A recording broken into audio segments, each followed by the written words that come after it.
So I posted a video the other day on the atheist wars and started talking about how there's such a thing as a dogmatic atheist.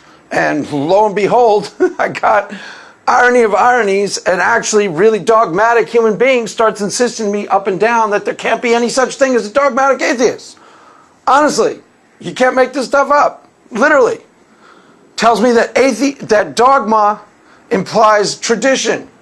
And since atheism is based on a tradition, atheism can't be dogmatic. I say, where'd you get that definition of dogma?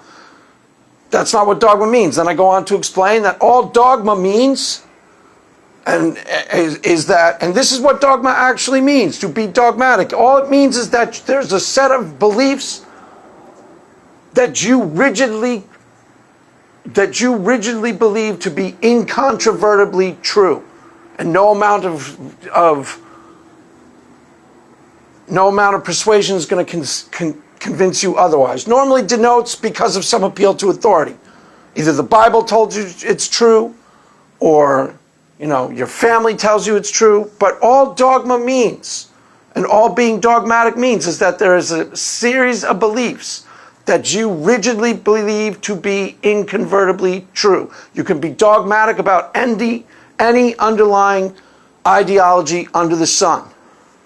My mother, for example, as I pointed out in other videos, can be really dogmatic Democrat, can be a really dogmatic liberal.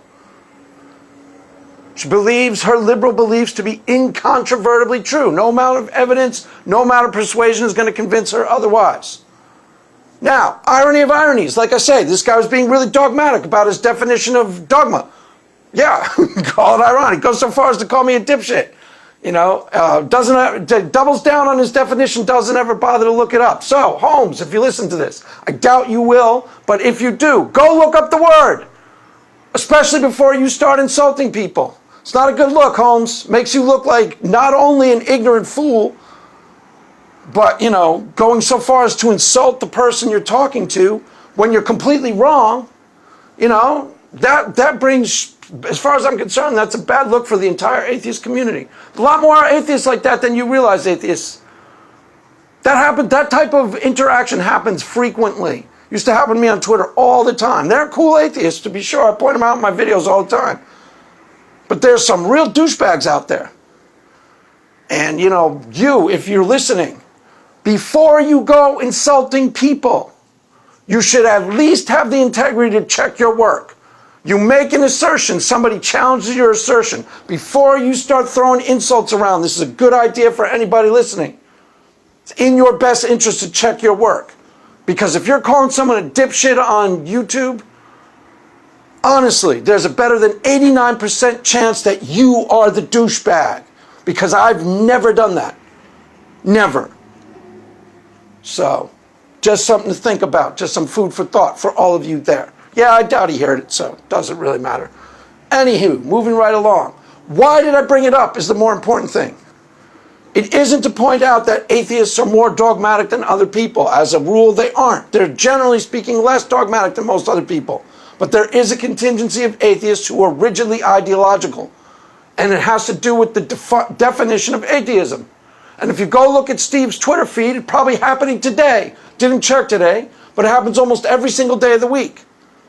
He gets into a Twitter feud almost daily with people rigidly insisting that the definition of atheism is lack of belief in God. All atheism means a lack of belief in God. Now, more interesting than the debate itself is the why of the debate.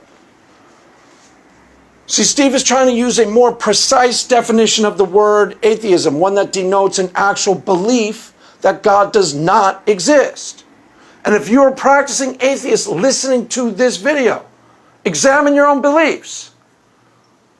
Because there's a better than even chance that you actually have a much stronger version of a much stronger atheist paradigm within you that constitutes your core belief. You actually believe that God does not exist. Much stronger than all it means a lack of belief in God. So the question is, why insist on the colloquial definition? Now, Steve, some of them are debating honestly, and they're saying it's a colloquial definition and they're free to use it. It is a colloquial definition. But as far as I know, Steve wouldn't argue with that. He's just trying to be more precise in his language and use a philosophical definition. But the question, the interesting question here, and it's why I made the first video, is why use the colloquial definition? And here's the real reason. And I don't know if all of the people insisting on the colloquial definition are aware of the fact that they have a hidden agenda.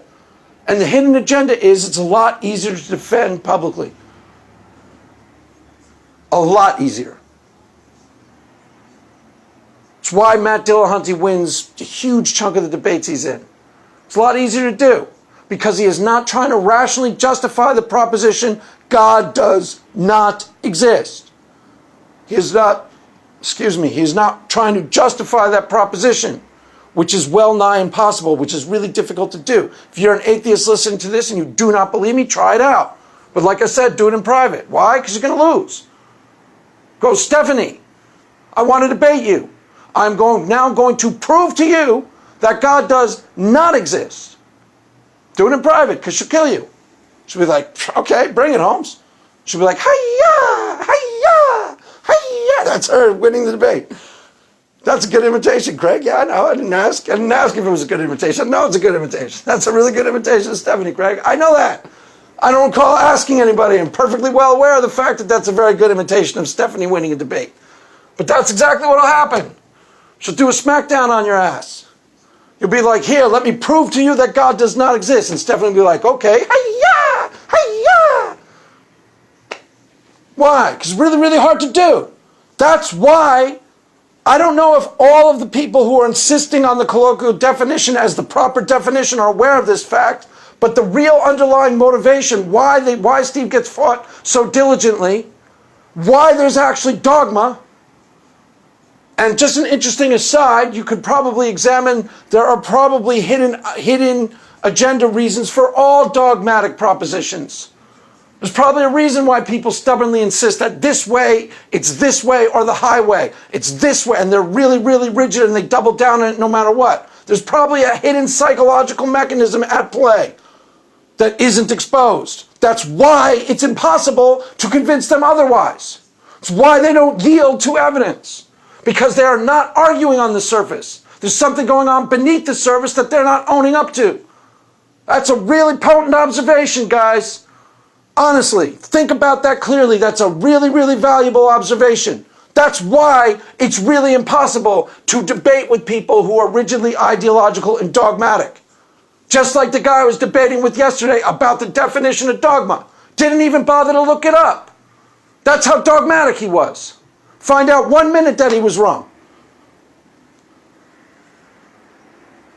That's why it's hard to get at when you're debating people who are dogmatic, even the Christians, because there is something going on underneath the surface that they are not copping to, that they are not owning up to. So on the surface, they are playing along. But they are impervious to reason, they are impervious to evidence because there's some deep down psychological mechanism that they're not seeing and they're not owning up to. So there's no reason to debate them. In the lack of belief atheism, there's a deep down agenda. And the deep down agenda, when it comes to the atheist experience, is they want to popularize atheism. They want to make it easier to defend publicly. And as I said, Matt Dillahunty wins a huge chunk of the debates he's in. Why? Because he's never trying to rationally justify the proposition God does not exist, which is really hard to do. He'd lose debates.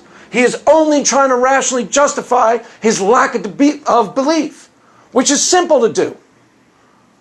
Simple, easy. It's really hard to lose a debate that way. Why? The burden of proof shifts to you, and all I have to do is not believe you. That's it. Simple. For all I'm doing is trying to rationally justify my lack of belief. Then the burden of proof shifts to you, whatever you're trying to convince me of, and all I have to do is say, you didn't meet your burden of proof. I don't believe you, I'm not convinced. That's the hidden motivation. Honest to God, that's the hidden motivation. See, Steve McRae doesn't care one iota about popularizing atheism. And he doesn't care one iota about making atheism easier to defend publicly. I like to think that he's actually more concerned as to what's true. Ultimately, what's true is what's going to prove to be important. So it's in the best interest of the atheist community to adopt the far more difficult to defend publicly view of atheism that God does not exist. The reason why they get so ideological about it is because it's really hard to do. Try it out.